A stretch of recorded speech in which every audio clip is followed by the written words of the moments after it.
양해 부탁드리겠습니다. 네.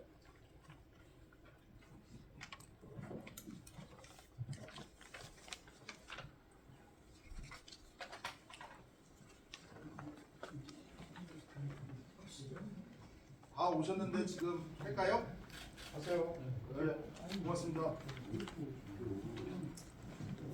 그럼 지금부터 포천시정 정례 브리핑을 시작하도록 하겠습니다. 오늘 포천시정 정례 브리핑은 오늘 포천시정 정례 브리핑은 자치행정국 소관입니다. 먼저 포천시정 정례 브리핑 진행을 맡은 언론홍보팀장 이광호 인사드리겠습니다. 안녕하세요.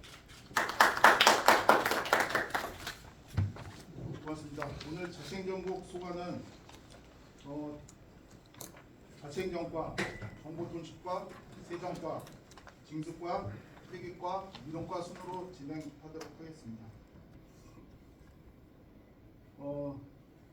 자치행정부 관련 부서 사업 및 행사에 대한 브리핑 진행 순으로 진행하도록 하겠습니다. 그럼 먼저 강효진 자치행정국장님으로부터 소관사항 설명이 있도록 하겠습니다. 안녕하세요.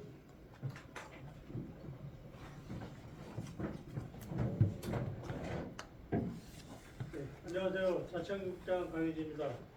먼저 정례 브리핑에 참석해 주신 언론인 여러분 진심으로 감사드립니다. 자치행정국은 자치행정과, 정보통신과, 세정과, 징수과, 회계과, 민원과 6개과로 구성되어 있으며 시민생활과 밀접한 주민자치, 지방세, 주민등록, 계약 등의 행정 서비스와 인사, 지정, 정보화 등 행정지원 업무를 추진하고 있습니다. 오늘은 자치행정국에서 중점적으로 추진하고 있는 주요 시책과 사업들을 설명드리고자 합니다. 먼저 인사 운영 계획입니다. 이러는 공직 분위기 조정을 위하여 직무 수행 능력이 부족하거나 근무 성적이 나쁜 근무 성적 평정 결과 2회 연속 또는 2년 이내 2회 가평정을 받은 경우 직위 해제 및 직권 면직을 검토할 예정이며 지부 공무원에 대해서도 지부 임용 기간인 6개월 내 총 2회 평가 후 이달 시 직권 면직 가능하도록 할 예정입니다.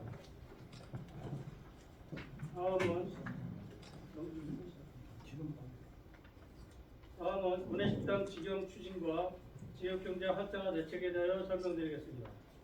포천시는 지난 4월 7일부터 구내식당을 직영으로 운영하고 있습니다. 전 직원을 대상으로 그 사회에 급식 단가는 6,000원을 유지한 채로 운영하고 있습니다. 무엇보다 중요한 것은 이번 직영 운영이 단순히 직원 복지 개선에 그치지 않고 지역 경제와 상생할 수 있도록 계획됐다는 점입니다.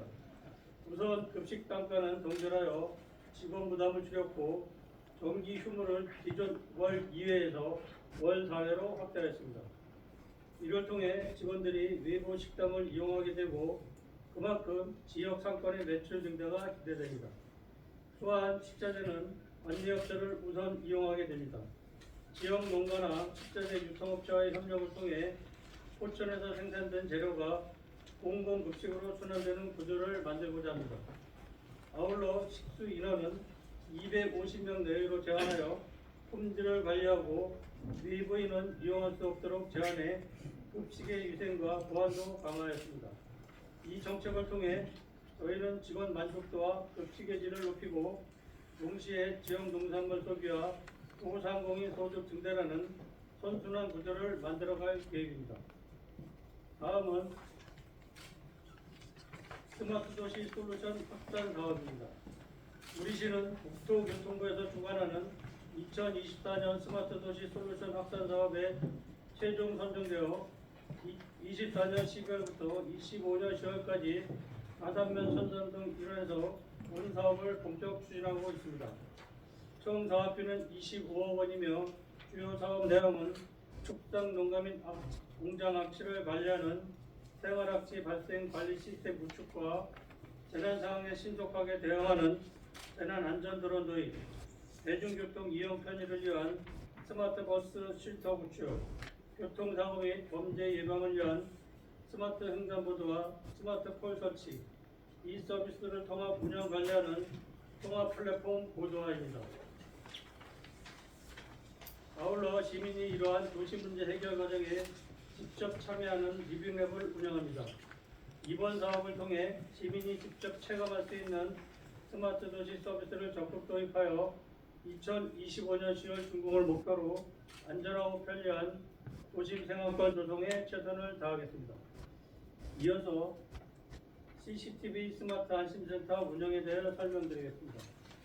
시민 안전을 위해 운영 중인 CCTV 스마트 안심센터는 현재 총 1,110개소의 2,980대의 CCTV를 24시간 체계대로 운영하고 있으며 경찰과의 협업을 통해 범죄 예방과 범인 검거에 큰 성과를 거두고 있습니다.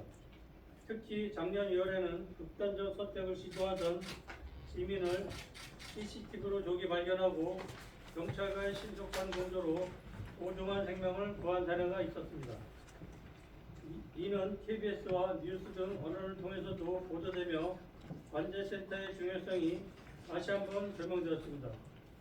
올해 3월까지 총 12건의 범인 검거를 도왔으며 25년 현재까지 범죄 검거율이 87.2%에 달하는 등 시민 체감 안전도를 높이고 있습니다. 앞으로도 데이터와 스마트 기술을 활용하여 시민 모두가 안심하고 생활할 수 있는 안전하고 쾌적한 녹색 생활환경 스마트 도시를 만들어갈 것이며 범죄로부터 시민을 지키고 일상의 안정을 지킬 수 있도록 최선을 다하겠습니다. 다음은 2025년 개인지방소득세 확정신고 도움창구 운영입니다. 2024년 귀족 종합소득 과세표준 확정신고 기간을 맞아 납세자 편의를 위해 종합소득세와 개인지방소득세를 동시에 신고 납부할 수 있는 원스톱 도움창구를 운영합니다.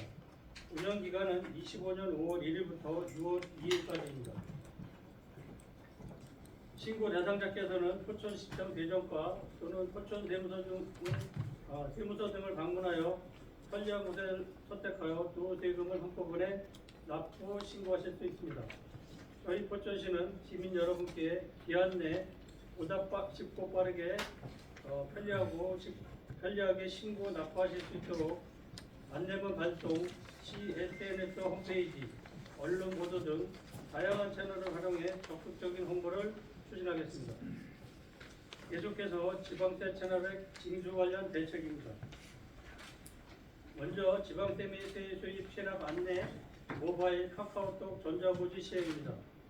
징수과에서는 올해부터 그동안 우편으로 발송하던 지방세 및 세액 수입 체납 안내문을 카카오톡 모바일 전자고지 방식을 도입하여 운영하고 있습니다. 모바일 전자고지 서비스는 납세자의 휴대폰 번호를 몰라도 본인 명의 스마트폰으로 카카오톡 메시지가 자동 발송되는 서비스로 납세자는 수신한 메시지를 통한 체납 내역 확인은 물론 납부까지 가능한 원스톱 서비스입니다. 모바일 전자고지 도입을 통해 납세자의 수집 편의성을 개선, 우편 발송 비용 절감, 체납 징수율도 향상시킬 것으로 기대됩니다. 앞으로도 시민이 체감할 수 있는 편리하고 효율적인 세무 행정 서비스 제공을 위해 최선을 다하겠습니다. 다음은 지방세 고액 체납자 가택주택 실시입니다. 징수과에서는 지방세 고액 상습 체납자 등 고가주택 거주자, 포화 생활자, 재산 의심자, 이장 이혼자 등에 대한 자료조사 및 판문을 통해 가택주택 대상자를 특정하여 유관기관과 협조하여 가택수사를 실시하고 있습니다. 지난 4월 1일 농인거주 고액 체납자에 대한 가택수사를 실시하여 동산 등을 압류하였고 압류한 동산은 공매를 통해 체납액에 충당할 예정입니다. 납부 능력이 있으면서도 고의로 납세 의무를 회피하는 고질 상습 체납자에 대해서는 가택 수사를 비롯해 은닉재산 추적과 징수 활동을 강화하여 조세 정의 실현을 위해 노력하겠습니다. 다음은 경기도 최초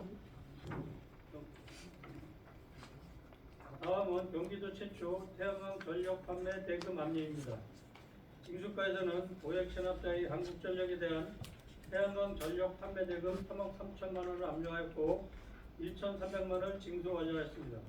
이는 경기도 최초로 시행된 신징수 기법이며 6월 중 폐업 법인의 태양광 전력 판매 대금을 출신 예정에 있습니다. 앞으로도 체납 징수를 위한 신징수 기법 및 채권 발굴을 위해 계속 노력하겠습니다. 다음은 포천동 행정복지센터 건립 상황에 대해 설명드리겠습니다. 신읍동 333번 1원에 포천동 행정복지센터 건립 사업을 추진 중이며 21년 2월 공유재산관리기획 의결 및 지방재정 투자심사를 완료하고 금년 3월 포천도시공사와 건설대행 협약을 체결했습니다. 내년 6월 공사 착공 예정으로 조속히 준공하여 보다 질 높은 행정 서비스를 제공하도록 하겠습니다. 이어서 공동계약의 공정성과 신뢰성 제고를 위해 1인 수의계약 총명제를 운영하고 있습니다. 수의계약 체결 한도는 공사는 최대 6억, 용역은 2억 5천만 원, 물품은 1억 원으로 2024년도 공사부문 금액 한도를 법정 면허수에 따라 상향 조정하여 수의계약 총명제의 문제점을 보완하여 운영하고 있습니다. 상위권업체의 계약 편중 현상이 완화되는 긍정적인 운영 효과로 향후에도 지속적으로 운영할 계획입니다. 다음으로 포천시 민원콜센터 운영 관련입니다. 민원콜센터는 외부 전문 상담업체를 선정하여 24년 3월 지금 운영을 거쳐 24년 4월 정식 개소하여 운영 중에 있습니다.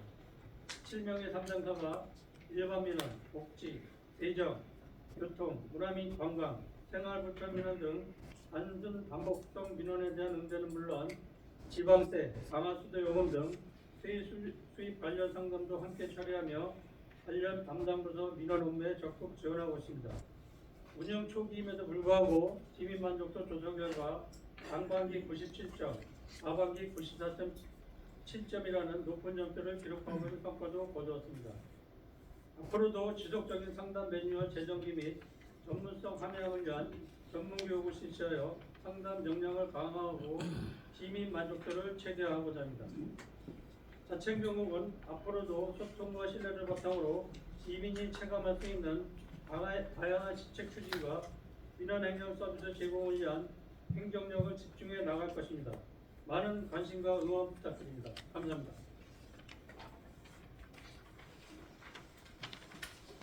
네, 다음은 질의응답을 진행하도록 하겠습니다.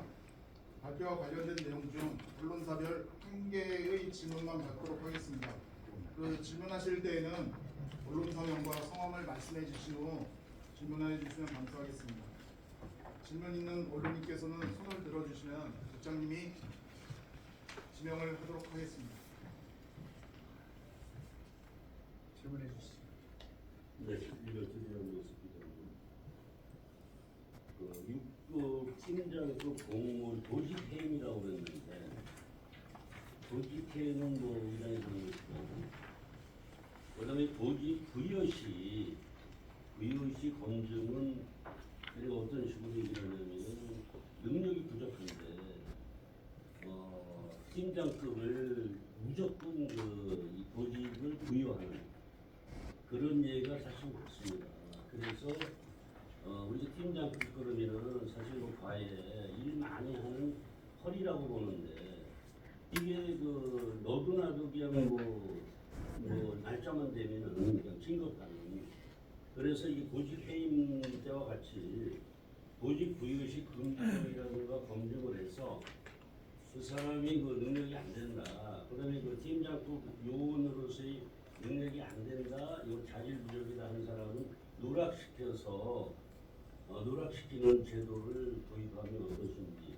또 한 가지 실천적인 것이 있습니다. 군인식당 관련해서 전번에 그 차천정 과장 이건 7일날 발표하고 나서 보도자료 내고 나서 9일경에 전화를 했어요. 월 2회에서 이제 그 휴무를 4회로 한다라는 것을 보도자료가 없었어요. 그래서 내가 차천정 과장한테 과거에 있었던 걸로 하는데 어떻게 하느냐, 어떻게 운영이 되냐, 그러니까 있을 겁니다라고 해서 다시 보도자료를 배포하는 네? 그래서 나는 그거를 거기다 맞바로 적치를 해서 보도를 했는데 이게 어느 누구도 지금 거기 이 휴무에 대해서는 어느 언론사도 제기한 적이 없었어요. 그래서 다시 보도자를 배포하는 형식으로 갔던 것이 그래서 이제 요식업 쪽에서도 그거 굉장히 관심이 많고 우리가 비등록한 한 3,700개 정도가 되는데 미식업이 사실상 여기 신흥동만 해도 300에서 500 정도 됩니다. 그런 소상공인들 운영을 위해서는 상당히 관심이 많은 거거든요. 네, 그런데 이것이 이제 누락돼서 나중에 다시 재보도자를 배포하는 방식으로 했다는 것은 조금 이제 문제가 되는 것이다. 그다음에 우리가 분식당을 운영하는데 250명 6,000원씩이면 하루에 한 150만 원 됩니다. 그리고 손익분기점 코스트가 어떻게 형성이 되고 있는지, 그다음에 그거를 혈세를 얼마만큼 투입을 해야 되는지, 그래서 우리가 이제 또 한 가지 이제 14개 읍면도 같이 실행을 하는지 여기다 먼저 맨 마지막 질문 주신 것까지 답변을 좀 드릴게요. 급식비 6,000원은 저희가 지원하는 게 아니고 개인이 월급 본인 봉급으로 6,000원을 내는 거기 때문에 저희 지방세나 현대가 들어가는 건 아니라고 전혀 아닙니다. 그 말씀을 드리고 그다음에 또 저희가 당초에는 월 2회에서 이제 과외를 드리는 거는 지역경제 활성화 차원에서 이해를 더 드리는 건데요. 사전에 저희가 이제 친업동 상인회하고도 토론을 했어요. 근데 그런 문제는 없을 거다 하고 이제 하셔가지고 저희가 이제 사회를 드리면서 상황을 지켜보고 있는 상황입니다. 이게 이제 만약에 지역 경제에 영향이 좀 있다, 뭐 또 그런 상황이 판단되면 저희가 또 나름대로의 또 방안을 이제 강구토록 노력하겠습니다. 그리고 첫 번째 질문해주신 육급 팀장들 중에 이제 자격이 좀 안 되시는 분들은 팀장으로 앉히는 부분은 저희도 지금 여러 가지로 그래서 지금 저희가 가평과제도라고 팀들을 말씀드린 게 있거든요. 가평과제도는 근무 평경 2번기에 평가받은 사람들, 그 사람들을 위해서 저희가 도입을 새로 한 겁니다. 그래서 그 가평과제도를 가진 분들은 보직 해임이나 의원 면직까지 저희가 이제 검토를 하고 있는 상황이기 때문에 그런 부분에 그거를 같이 포함시켜가지고 저희가 지금 운영하고 있다는 점을 말씀드리고 싶습니다. 그리고 이제 뭐냐면 상인회라고 했는데 상인회를 하는데 외식업 조합에는 참여를 안 시킨다라고 하더라고요. 내가 어제 문의를 해보니까 사무총이니까. 간다면은 저희가 이제 인근 지금 시청을 중심으로 해서 인근 지역에 신읍동 위주로 그 상인회를 만나서 일단은 의견을 좀 들어본 상황이고요. 뭐 필요하시다면 저희가 또 유식업도 한번 간다면 근데 같이 해서 내가 한번 해볼 수 있겠다 이렇게 생각합니다. 네, 알겠습니다. 이사님. 한뉴스 이사입니다. 스마트 도시 솔루션 확산 사업 추진에 대한 질문드리겠습니다. 사업 내용 중에 생활아치 발생원 관리가 12개소로 설치로 가장 많은데요. 생활아치의 범위가 매우 다양한데 주로 어떤 기준으로 설치 계획이신지 설명 부탁드리고, 아울러 통합 플랫폼 연계 계획 고도화가 무슨 뜻이며, 그리고 내용을 봐도 용어가 영어, 한자, 취약해도 무슨 내용인지 알 수가 없어요. 이거 좀 간략하게 설명을 좀 해주세요. 자세한 내용은 우리 정보통신과장님께서 답변을 드리도록 괜찮으시겠죠? 정보통신과장님. 지금 말씀해주신 그 생활학치 발생원 관리는 식사용과 앞에 센서를 다는 사업입니다. 그러니까 별도의 지금 식당까지 별도로 하고는 있지만 저희 과에서도 이 스마트 솔루션 사업으로 해서 그 악취가 발생하는 정도가 어느 정도 되는지 그 센서를 달아서 저희 스마트 센터에 연결을 해서 모니터링을 하고자 하는 그런 사업이 되겠고요. 통합 플랫폼이라고 하는 거는 저희 스마트 도시 센터에 전체적으로 프로그램을 연결하는 거죠. 방범이나 일반적으로 지금 사용하고 있는 CCTV 말고도 그 외에 지금 사용하고 있는 쉘터라든지 횡단보도라든지 이런 시스템들을 전부 다 통합해서 저희 안심센터에서 통합을 운영하는 그런 내용입니다.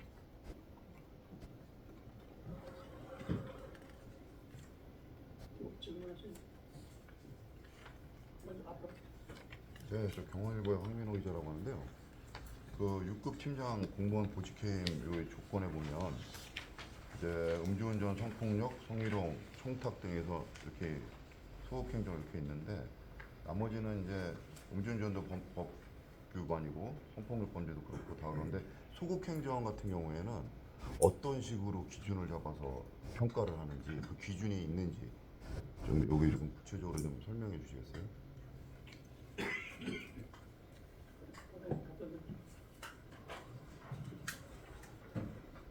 네, 자치경과장 양상입니다. 소극 행정은요, 저희가 조사팀이라든지 민원인들이 공무원들이 충분히 이익을 해야 됨에도 불구하고 행정을 안 하면서 자기가 피해를 보고 있다 해서 조사팀에 진정을 내거나 민원을 내게 되면 조사팀에서 조사를 해서요. 그 조사 결과를 바탕으로 인사위원회에서 심의하고 의결을 해서 이 부분은 소극 행정이다. 이에 대한 견책 징계 부분이 필요하다고 해서 의견이 나게 되면 그런 부분을 저희가 소극 행정을 규정을 짓고 행정적인 징벌적 처벌을 항상 하게 되겠습니다. 진정이나 민원이 먼저 있어야 되는 거네요. 그렇죠. 그러니까 진정이나 민원이 있어야 되는 부분이고 저희가 소극 행정 객관적으로 추정할 수 있는 부분들이 없기 때문에 또 조사를 해야 되는 부분이 있어서 좀 악용 소지가 있지 않을까요? 민원, 악성 민원들. 근데 뭐 악용을 했다고 해도 저희가 조사를 해보면 이게 뭐 개인의 민원인의 개인 이익이라든지 아니면 법상 해줘야 되는 부분인데도 공무원이 또 안 하는 부분들 그런 부분을 전반적으로 검토를 해서 조사를 하는 부분이 되기 때문에 뭐 악용될 수 있는 소지는 없다고 지금 저희는 판단하고 있습니다.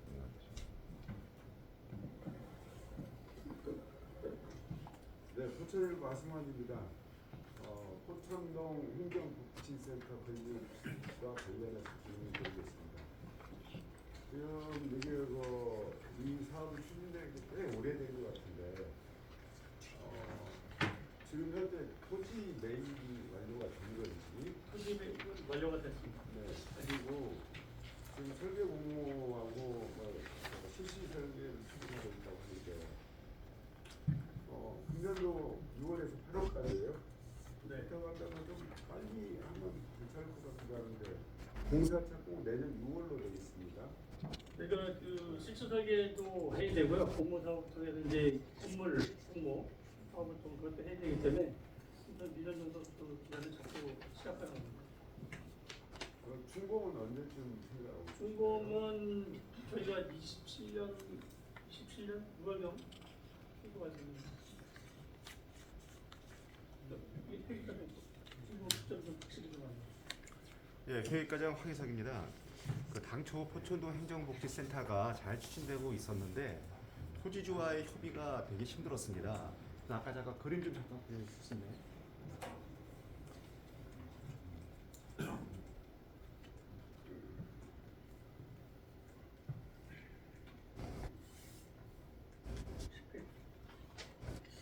그 지금 극동아파트 2차 쪽에 이 붙어갖고 그쪽으로 출입구가 되는데요. 당초는 그 뒤쪽으로 돼 있었습니다. 당초에는 바로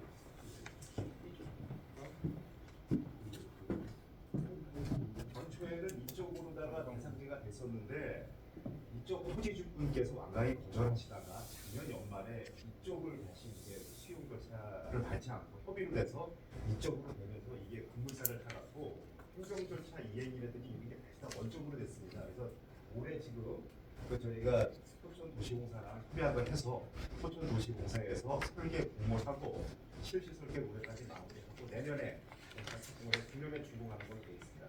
현재 부지가 뒤로 갔기 때문에 주민들에 대한 접근성이라든지 이런 게 들었었는데 그나마 이쪽 분이 토지에다 피해를 해줘서 잘 됐다는 말씀드리고 있고요. 많은 관심과 이렇게 응원 주시면 저희가 적극적으로 해서 내후년에 준공하도록 하겠습니다.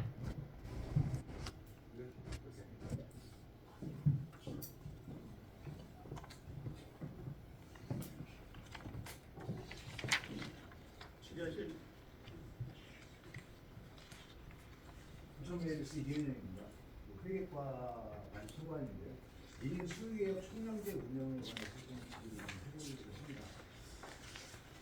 추진 목적은 공공 계약의 공정성 및 신뢰성 제고라고 말씀하셨는데 실질적으로 이건 시의 입장인 것으로 보여지고요. 저희가 봤을 때는. 근데 이렇게 됨으로 해서 실질적으로 현실적으로다가 그 페이퍼 컴퍼니가 증가가 되고 실행 능력이 없는 회사들이 증가하고 있고요.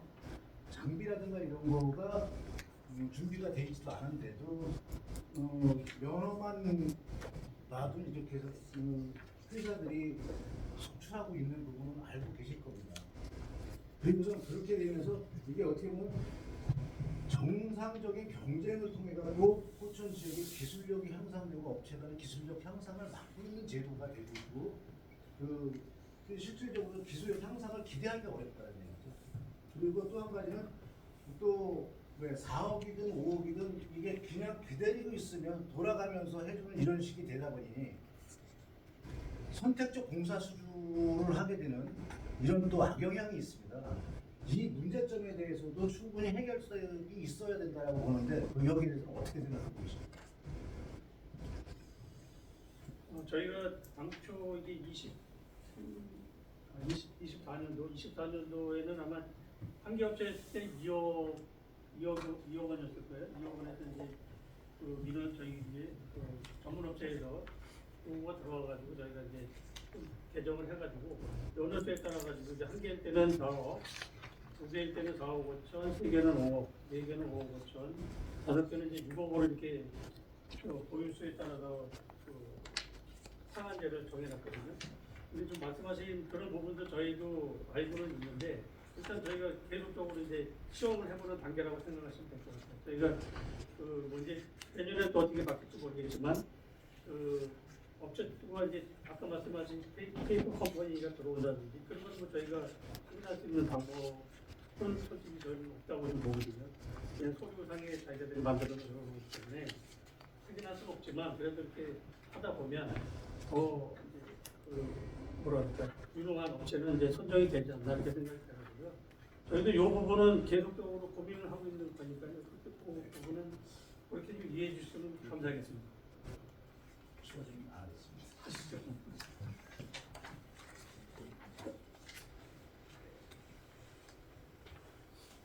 네. 그 앞에 6급 팀장 그뭐 공무원 그 채용에 대해서 말씀 잘 드렸고요. 근데 이제 제가 궁금한 거는 지금 뭐 사실은 5급 공무원에 해당되지 않는 것 같아서 이게 빠진 건지 아니면은 이게 포함이 되어 있는 부분이죠. 지금 그 조사팀 지시상에는 포함이 돼 있는 거죠. 5급 공무원. 그러니까 고위직 공무원도 다 OJT이 가능합니다. 6급만이 아니고 고위직도 다 포함됐다는 말씀이시죠? 그러니까 그 사례는 없죠. 사례는 한 번 있었습니다. 몇 년 동안 포천시가 생기고 나서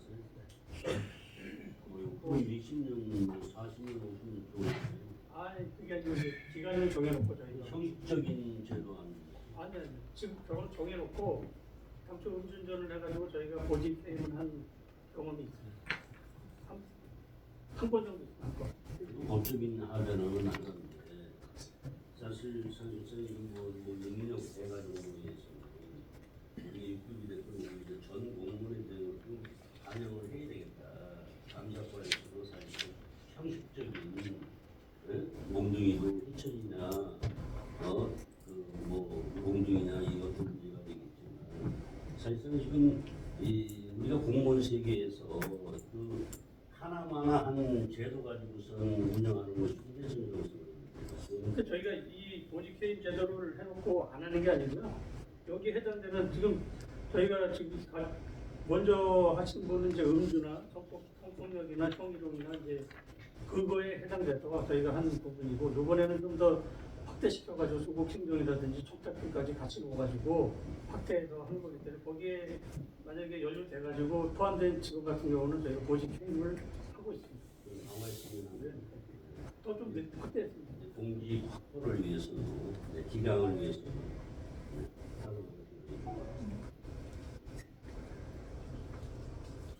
또 질문하실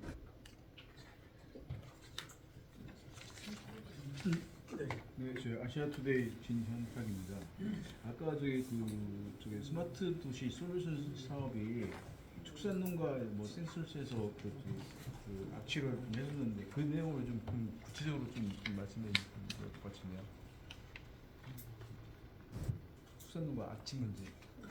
네, 그 악취가 발생하는 정도가 어느 정도 되는지 저희가 네. 지금 현재까지는 전혀 파악된 부분이 없어서요. 네네. 그 센서를 우선 다 그 농가에 12개 그 대표적으로 어느 정도 되는 그 농가에다가 좀 몇 개 정도만 좀 알려주시겠어요? 12개소 12개소가 구체로 좀몇 군데만. 구체비들은 제가 갖고 있지 않아서 그건 따로 말씀드릴게요. 이 사업에서 총 사업이 25억 정도 되는데요. 네. 이 생활납치 관련 분야 사업비는 어느 정도쯤 잡고 있나요? 제가 별도로 갖고 있지 않아서 네. 따로 나중에 한번 연락드리겠습니다. 네. 네.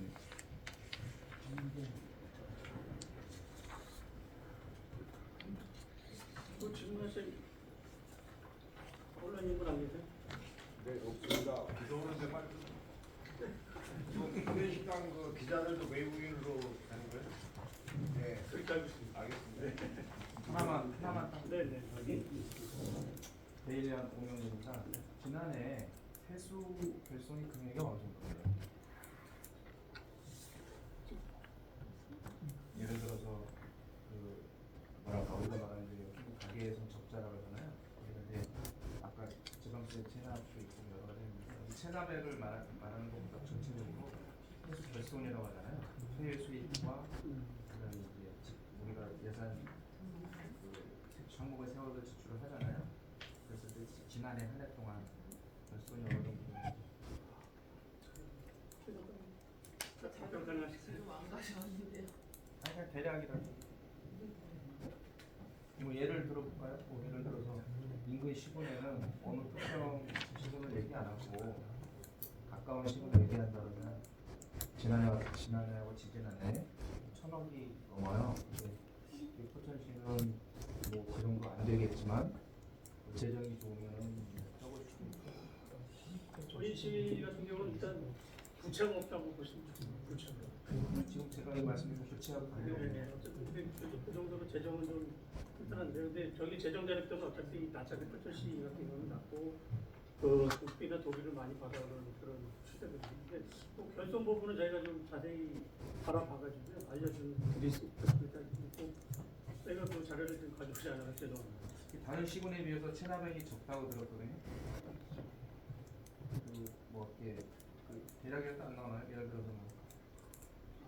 지금 저기 징수과장 김수정입니다. 네. 예, 혹시 그 결손이라는 건 작년에 우리 세수 목표가 1,650억이었는데 그거만큼 못 들어왔다는 걸 말씀하시는 건지. 스탄 K맵이죠. 개념 자체로. 아 그게 아니고 이제 이게 이제 내용이 다른 거는 우리 체납 중에서 못 받을 수 있는 체납을 정리 보류한 게 얼마인지 이런 거를 알고 싶으신 건지. 체납하고 좀 다르는 거예요, 그냥. 세수 결함을 말씀하시는 거죠. 그러니까는 수입이 좀 뭐 이렇게 전체적인 개념으로 보는 거죠. 예, 작년에는 당초가 그 1,650억이었는데